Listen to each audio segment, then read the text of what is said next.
Bonjour, allons-nous, oui ou non, tous mourir le 21 décembre 2012? C'est la question que nous allons aborder avec Laurent. Bonjour Laurent. Bonjour Christophe. Laurent Thader, vous êtes associé dans une entreprise privée dans le domaine de la santé. Oui. Et vous êtes surtout un grand chercheur. Vous cherchez, vous cherchez, vous cherchez. Et aujourd'hui, nous allons voir un petit peu cet apocalypse. Alors moi, je vous pose la question très simplement. Le 21 décembre, allons-nous tous mourir ou pas de l'apocalypse? Eh bien écoutez, moi je vous donne rendez-vous le 22 décembre et nous serons bien là en chair et en os, il n'y a pas de souci. Alors le calendrier Maya, c'est un calendrier, alors vous allez nous parler des Mayas, c'est un peuple qui était obsédé par le temps, obsédé par le cosmos, mais au fond, parlez-nous un petit peu donc de ces Mayas qui reviennent comme ça, de temps en temps dans l'actualité. Alors c'est vrai que quand on fait une recherche donc sur Internet, on se rend compte que c'est un véritable engouement mondial, que cette question qui a trait aux Mayas et au 21 décembre 2012, ne serait-ce que sur Google, on se rend compte qu'il y a plus de 3 milliards de liens sur ce sujet, donc c'est colossal. Un sondage international donc fait pour l'agence Reuters par Ipsos International montre, et c'est là où ça pose question et ça interpelle, que 15% de la population mondiale estime bien, que la fin des temps peut arriver de leur vivant. C'est pour montrer bien, un petit peu le climat anxiogène mondial par rapport à cette question des Mayas. On peut penser que les Mayas ne pensaient pas à nous angoisser de leur époque. Mais alors, comment se fait-il effectivement qu'il y ait un tel engouement? Est-ce que c'est le monde actuel qui pousse à cet engouement? Est-ce que c'est circonscrit à une partie de la planète? On sait que les Américains, les Sud-Américains sont assez branchés sur l'apocalypse. L'Europe l'est peut-être un peu moins, l'Occident, même si vous nous donnez ce chiffre. Pourquoi une telle angoisse concernant ce temps apocalyptique? Alors on va justement traiter un petit peu ce domaine, juste plus proche de chez nous, parce que c'est vrai que ce climat, ou tout du moins ce sujet n'intéresse pas que les Américains. Eh bien nous avons eu un rapport en 2010 de la Miviludes, donc rapport au Premier ministre, et une bonne partie de ce rapport traite de la question de la fin du monde en rapport avec cette date du 21 décembre 2012. Et il y a une référence, page 18, qui m'a interpellé, où on peut lire que la première référence à cette idée de fin du monde, tirée du calendrier Maya, est en fait assez contemporaine. Elle serait issue d'un ouvrage des années 70 intitulé Mexico Mystique et écrit par Frank Waters, autoproclamé expert de la société Maya. Et dans les faits, cet écrivain n'avait alors fourni que sa propre interprétation de ce que les Mayas auraient vu dans l'avenir. Et le rapport de continuer, cette théorie a ensuite été largement popularisée par les courants New Age. Et c'est ça qui nous interpelle, c'est cette récupération. Et on voit que ce parallèle qu'il y a entre le 21 décembre 2012 et la fin du monde n'est somme toute que très récent. Alors on dit effectivement, pour être vraiment précis, que les professionnels en tout cas de toutes ces dates considèrent, je l'ai lu, que le 21 décembre finalement ne serait pas la fin du monde, mais la fin d'un cycle, la fin d'une ère qui ouvrirait sur un autre cycle, puisque le calendrier Maya fonctionne par cycle. Il y a, je le répète, 17 calendriers, tous n'ont pas le même nombre de jours, mais les professionnels, encore une fois, n'attendent pas cette fin du monde, mais attendent la fin d'un cycle pour, dit-on, annoncer une nouvelle ère, un nouvel humanisme avec de nouvelles valeurs. Parlez-nous un petit peu de ces Mayas et de ce que vous savez de ces différents calendriers. Enfin, pourquoi ces Mayas étaient-ils autant obsédés peut-être par ce temps, ce cosmos qui les animait? Comme vous l'avez dit Christophe, c'est vrai que les Mayas avaient de nombreux calendriers. Les plus connus, c'est un calendrier qui était calqué sur un rythme de 260 jours. Un autre était calqué sur un rythme de 365 jours. C'est le calendrier Ab. Il ressemble un peu au nôtre. Il ressemble exactement au nôtre. Mais qui étaient ces Mayas? C'est vrai que les Mayas avaient une connaissance tant dans le domaine astronomique donc au niveau de l'écriture également, au niveau de l'architecture, au niveau de l'agriculture. Donc c'est vrai que eh bien, ils étaient entre guillemets assez avancés sur leur temps dans certains domaines. Mais dans un autre domaine, on se rend compte eh bien, que ces Mayas avaient recours à des pratiques cruelles, et je dirais même abominables, qu'ils se livraient également à de nombreuses guerres, que leur société évolua vers la violence et l'esclavage et le chaos. Lors des sacrifices, eh bien, la victime était déshabillée et le prêtre, eh bien, avec un couteau, ouvrait eh bien, le ventre pour en retirer le cœur qui en battait encore. Et quand on voit ces actes qui sont d'une cruauté abominable, on peut se poser question, mais les Mayas sont-ils réellement une référence? Avons-nous à nous fier à des gens qui pratiquaient des rites barbares? Donc c'est ma première interrogation. On va y revenir. Le grand public n'associe pas forcément la civilisation maya au nouvel âge, au New Age. Est-ce que vous pouvez nous parler un petit peu de cette corrélation? Parce que je lisais quelque chose que le mayanisme et d'autres courants du New Age, parmi lesquels les mouvances millénaristes, prédisent des changements radicaux, ça on l'a vu, voire la fin du monde pour 2012 en se basant sur le Tzolk'in. Mais au fond, qu'est-ce qui se cache derrière cette civilisation avec ses sacrifices par rapport au New Age? Est-ce que c'est un piège, ce calendrier maya, et l'Évangile dans tout ça? J'ai envie de vous poser cette question. Alors, c'est vrai que nous serons quand même vivants le 22 décembre. Alors, c'est vrai que cette fascination maya pour la science eh bien, était associée à une croyance en la superstition et de l'influence de forces invisibles. Donc on voit qu'il y a, je dirais, une imprégnation du paganisme qui est très très forte. Ils croyaient que le monde était dirigé par de puissantes divinités, et donc ils offraient des sacrifices à ces divinités pour calmer la colère des dieux. Et on voit qu'on est à l'antipode, on est à l'opposé même du message de l'Évangile, où le message de l'Évangile nous présente un Dieu qui non seulement n'est pas courroucé, mais qui s'incarne dans une chair comme la nôtre pour sauver l'humanité. Donc on voit que le message de l'Évangile est complètement à l'opposé de ce message maya.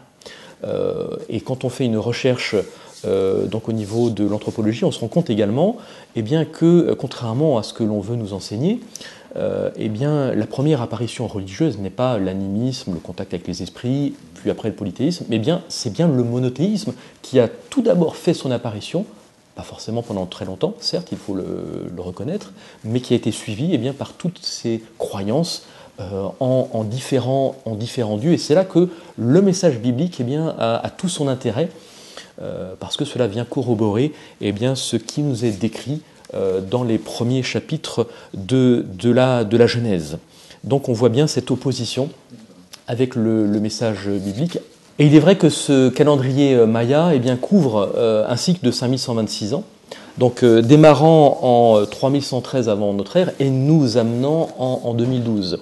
Et c'est vrai que c'est la fin d'un cycle et un autre cycle va renaître. Mais ce qui est intéressant de noter, eh bien, c'est que dans la croyance du peuple maya, et là c'est tout l'héritage de la civilisation sumérienne, eh bien, il considère que la Terre eh bien, a été plusieurs fois créée, recréée, donc nous en sommes eh bien, au 5e monde ou au 5e soleil, et l'histoire affirme que Nibiru, qui est une planète supposée découverte par les Sumériens, s'est à un moment donné rapproché de la Terre. Et qu'en se rapprochant de la Terre, eh bien, ces mêmes Sumériens auraient été instruits par les Anunnaki de Nibiru, donc une sorte de divinité extraterrestre qui sont à l'origine de la création eh bien, de l'être humain sur Terre. Et là, nous avons des cycles qui durent sur des millions d'années et qui sont en totale opposition avec le message créationniste de la parole de Dieu et qui confirme la théorie de l'évolution. Et on voit que cette théorie de l'évolution eh bien, a été en germe eh bien, dans ce qui est dans l'enseignement des Sumériens. Alors pourquoi une telle attraction de certaines personnes? Vous citiez ce chiffre, le 15%, mais qu'est-ce qui fait que, même si pour certains tout ça c'est du folklore, mais bon, on sait qu'à Bugarache, hein, c'est-à-dire dans une petite ville de la France, il va y avoir un afflux à partir de peut-être la semaine prochaine, enfin en tout cas aux alentours du 21 décembre, eh bien pour attendre ça. Qu'est-ce qui fait que les gens sont attirés par ça, selon vous? Alors il est vrai que, je dirais, l'étude du 21 décembre 2012 est souvent accompagnée, eh bien, je dirais, mis en parallèle avec tous les signes cataclysmiques que nous pouvons voir. Et donc pour eux, eh bien, le 21 décembre 2012, c'est le paroxysme, c'est l'aboutissement et donc c'est la fin de la vie sur Terre, la fin de notre monde. Alors il est vrai que la Bible parle également de fin du monde. Et je pense que ce qu'il est intéressant, c'est qu'en tant que croyants, que chrétiens, nous avons un formidable message d'espoir, même si la Bible parle de fin du monde, mais c'est un espoir extraordinaire, parce que c'est l'aboutissement de notre monde avec le retour, le second retour de Jésus-Christ. Et en tant que croyant, en tant qu'adventiste, eh bien, j'aimerais juste relater deux histoires. La première, donc en 2006, lorsque la chaîne National Geographic a décidé de consacrer une émission à l'Apocalypse, aux prophéties de l'Apocalypse, et a invité donc Doug Batchelor, pasteur en Californie, et a fait la promotion de ce DVD, donc les événements de la fin ou la prophétie biblique. Et j'invite chaque internaute eh bien, à taper sur Google et à faire la recherche, donc fin des temps ou prophétie biblique avec Doug Batchelor, et de regarder ce documentaire qui est très très bien fait.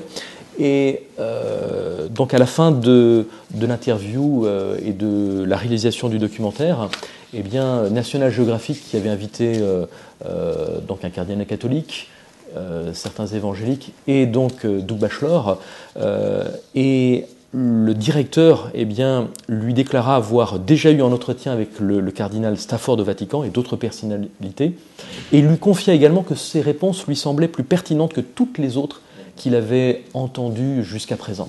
Et nous avons un second exemple l'année suivante, en 2007, puisque Steve Woolberg, pasteur et responsable d'un ministère qui s'appelle The White Horse Media, a été invité à la fois par le Pentagone et par le Sénat américain pour présenter eh bien, les prophéties bibliques et notamment Apocalypse 13, la seconde bête.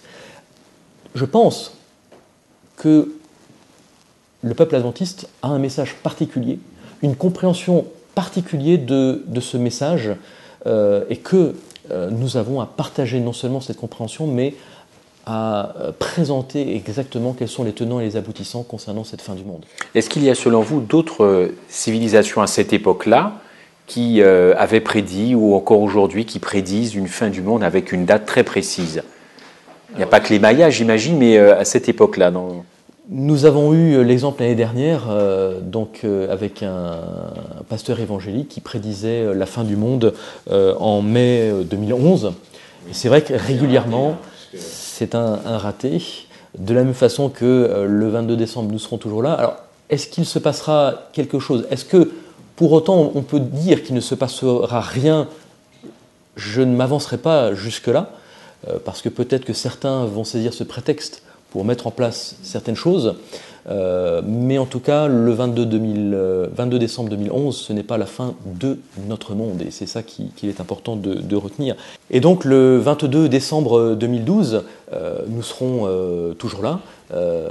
Mais ce qui est important de noter également, c'est que le message de la Bible nous donne, je dirais par le biais de prophéties, il ne faut pas oublier que la Bible contient près de 1000 prophéties, ce qui n'est pas rien.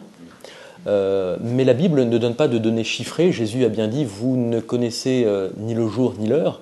Mais par contre, en Matthieu 24, ce qui est très intéressant, c'est que lorsque les disciples lui posent cette question « mais quel sera le signe de ton avènement ?» Eh bien Jésus introduit, avant les signes annonciateurs, introduit en disant « prenez garde que personne ne vous séduise ». Et il est vrai que dans cette annonce, dans ces effets d'annonce du 22 décembre 2012, nous devons faire attention de ce que personne ne nous séduise et ne nous détourne de la priorité qui est celle de notre préparation personnelle. Parce que le message biblique ne nous invite pas à faire des prédictions fumeuses sur le retour du Christ, mais nous donne des signes clairs quant à son retour, signes qui sont quasiment tous accomplis. Et lorsqu'on voit ce sondage fait par Reuters où on voit que 15% de la population mondiale est convaincue que la fin du monde sera de leur vivant, je dis pourquoi pas. Là par contre, oui, c'est tout à fait possible parce qu'il y a une accélération, il y a une spirale quant aux signes que nous pouvons voir à travers le monde, que ce soit des cataclysmes, des tremblements de terre, la famine, etc., où rien n'est fait pour résoudre ne serait-ce que la fin dans le monde. On voit un texte de Jacques qui nous dit que le salaire des ouvriers crie. Et aujourd'hui, en France même, on voit au travers de cette crise économique eh bien, que c'est d'actualité. Tout à fait. Il y a une connexion réelle entre le calendrier maya et aussi le calendrier aztèque, qui est un peu la même chose. Ce sont aussi des calendriers avec différents jours, et le New Age. Je reviens à ce New Age. J'ai une définition de ce New Age. C'est un courant spirituel occidental des 20 et 21e siècles qui se caractérise, ce New Age, par une approche individuelle et éclectique de la spiritualité. Vous parliez tout à l'heure de séduction. Est-ce qu'on peut dire qu'effectivement, le New Age, sous toutes ses formes et quelles que soient ses formes, eh bien, ce sont des séductions qui sont très très puissantes et qui évidemment attirent des gens dans des voies absolument détournées?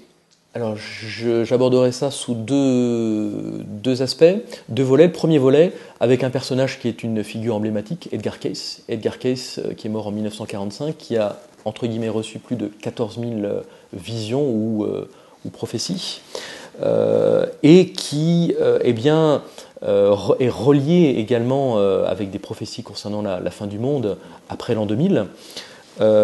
Et ces prophéties ont été apportées sous hypnose. Et là, il y a un point très intéressant, puisque nous avons des indications très fortes en Deutéronome 19.10 pour nous montrer que toutes ces choses sont en abomination devant l'Éternel. Tout ce qui est hypnose, tout ce qui est spiritisme, contact avec les esprits. Et l'un des éléments du Nouvel Âge, c'est justement d'entrer en contact avec ces esprits par le biais du channeling. Le channeling n'est ni plus ni moins qu'une décorporation, c'est-à-dire que le corps est constitué, selon eux, de plusieurs parties, dont le corps éthérique, qui est un corps spirituel, et eux appellent à une décorporation, c'est-à-dire la sortie du corps éthérique, du corps spirituel, du corps physique. Et c'est là où on voit qu'il y a une porte ouverte à Satan, n'ayons pas peur de le dire, et c'est tout le danger de certains enseignements du Nouvel Âge. Le second plan, eh bien, je le relèverai à travers un ouvrage qui est écrit par un médecin, et qui, à la page 122 de son ouvrage, nous indique, voilà, l'une des finalités et l'un des buts du Nouvel Âge, c'est la fin des religions. Et qu'est-ce qui est préconisé, qu'est-ce qui est mis en avant? Eh bien, l'intuition. Voilà, il faut développer l'intuition, il faut développer la perception des vibrations, la télépathie, la force de pensée.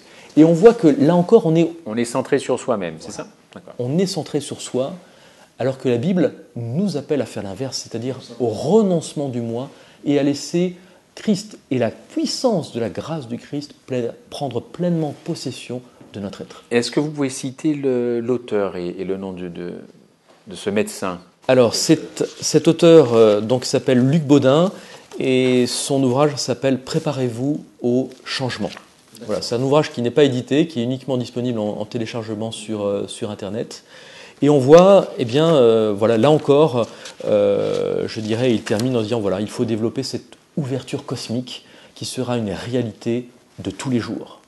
D'accord. On sent bien qu'effectivement, à travers le New Age et plus spécifiquement ce calendrier maya, ce qui revient souvent aussi, c'est l'épanouissement personnel. Est-ce que vous êtes d'accord avec ça? Il faut s'épanouir, rechercher des vibrations. Est-ce qu'effectivement, c'est une pente très dangereuse par rapport à ce que nous propose l'Évangile? Est-ce qu'on peut considérer que les formes d'épanouissement personnel dans le segment du New Age est très très dangereux? Alors c'est vrai qu'il y a plusieurs aspects dans le développement personnel. Il y a des choses intéressantes parce que le christianisme ne nous appelle pas non plus à une autoflagellation permanente. J'ai bien compris ça, oui. C'est pour ça que je vous disais, dans le segment pris, en tout cas dans le cocon de ce New Age, amène des gens, des individus, des hommes et des femmes vers une pente qui est à l'opposé de l'Évangile. Absolument. Et tout le danger eh bien, est justement d'amener l'être humain eh bien, à s'ouvrir à des forces que l'on ne contrôle pas. Et c'est là où il y a un lien avec eh bien, cette conception des Mayas qui croyaient en des forces invisibles. Et la Bible nous montre très clairement que depuis plusieurs milliers d'années, eh bien, il y a un conflit qui oppose les forces du bien, les forces de Dieu, à celles du mal, et donc en son représentant, donc, qui est appelé dans la parole de Dieu Lucifer. Et on voit bien tout ce combat qui est mené entre l'un et l'autre. Et l'objectif de Dieu, en créant l'homme, eh bien, c'est de montrer à l'humanité le vrai caractère de Dieu. Donc il y a un travail sur soi, il y a un renoncement, et la Bible ne nous appelle pas non plus à vivre la vie des bisounours, tout est rose, tout est beau. Non, certes, un chrétien n'est pas exempt de souffrance et passe par des difficultés, mais l'espérance qui nous est donnée dans la parole de Dieu, eh bien, c'est que malgré ces difficultés, malgré ces souffrances, eh bien, Dieu est à nos côtés. Dieu nous écoute, et il y a un lien très très fort que nous devons recréer entre l'homme et Dieu pour que Dieu puisse transformer l'homme de l'intérieur et non pas l'inverse. Quel qualificatif vous donneriez donc à ces calendriers, ces civilisations qui ont prédit ou une fin du monde ou la fin d'un cycle? Alors ce serait quoi? De la séduction, de l'escroquerie? Quel qualificatif vous donneriez à tout cela? Ce qui m'étonne, c'est quand on cherche un petit peu, on se rend compte qu'il n'y a pas de base clairement établie par rapport à ce calendrier, ou tout du moins il pensait que c'était un cycle, et que donc un autre cycle allait démarrer. Et ce qui m'étonne, c'est de voir eh bien, l'importance que donnent les médias à cet événement, parce qu'on a pu voir sur différentes chaînes de télévision de très nombreux reportages. La question qu'on peut se poser, c'est quel est l'intérêt et pourquoi diffuser autant de reportages sur cette fin du monde, sinon que de placer la population dans un climat anxiogène. Et voilà, là je pose un gros point d'interrogation, pourquoi tout ce battage médiatique? Nostradamus, c'est moins loin que le Pérou, en tout cas que l'Amérique centrale, l'Amérique du Sud. Nostradamus a aussi fait des prédictions qui ne sont évidemment pas bibliques. Alors c'est Michel de Notre-Dame, hein, son vrai nom. Il est né au mois de décembre, hein. Nous allons fêter son anniversaire. Il est né le 14 décembre 1503. Lui aussi a fait des prédictions, dit-on sous transe, paraît-il, nous n'étions pas témoins, mais est-ce qu'il lui aussi fait partie de ce magma de prédictions plus ou moins fumistes, comme vous le disiez? Est-ce qu'il faut aussi mettre Nostradamus avec le paquet de tous ceux qui font peur ou qui font sourire? Alors, je placerais peut-être plus Nostradamus dans le même cas qu'Edgar Cayce, c'est-à-dire qu'il faut faire attention non plus à ne pas dénigrer et rejeter en bloc tous ces prophètes. Non pas que je cautionne ce qu'ils disent, la Bible condamne fermement tout cela et la manière dont ces prédictions ont été données, sous transe ou par l'influence d'esprit, mais il peut arriver que de nombreuses prédictions se réalisent. Ce n'est pas en soi un gage de fiabilité, parce que la Bible nous montre que Lucifer est un grand séducteur et il peut tout à fait prédire certains événements ou faire que ces événements se déroulent. Et j'aimerais terminer également par un passage biblique qui illustre ceci. Ésaïe 41, versets 22-24, Ésaïe 44, verset 7, chapitre 45, verset 21 et chapitre 46, verset 9 et 10. Et voici ce que nous pouvons y lire. Quelles sont, dit-il, les prédictions que jadis vous avez faites? Dites-le pour que nous y prenions garde et que nous en reconnaissions l'accomplissement. Ou bien, annoncez-nous l'avenir. Dites ce qui arrivera plus tard pour que nous sachions si vous êtes des dieux. Voici, vous n'êtes rien, et votre œuvre est le néant. Qui a, comme moi, fait des prédictions, qui le déclarent et me le prouvent, depuis que j'ai fondé le peuple ancien, qu'ils annoncent l'avenir et ce qui doit arriver? Qui a prédit ces choses dès le commencement et depuis longtemps les a annoncées? N'est-ce pas moi, l'Éternel? Il n'y a point d'autre Dieu que moi. Je suis Dieu et nul n'est semblable à moi. J'annonce dès le commencement ce qui doit arriver et longtemps à l'avance ce qui n'est pas encore accompli. Je dis, mes arrêts subsisteront et j'exécuterai toute ma volonté.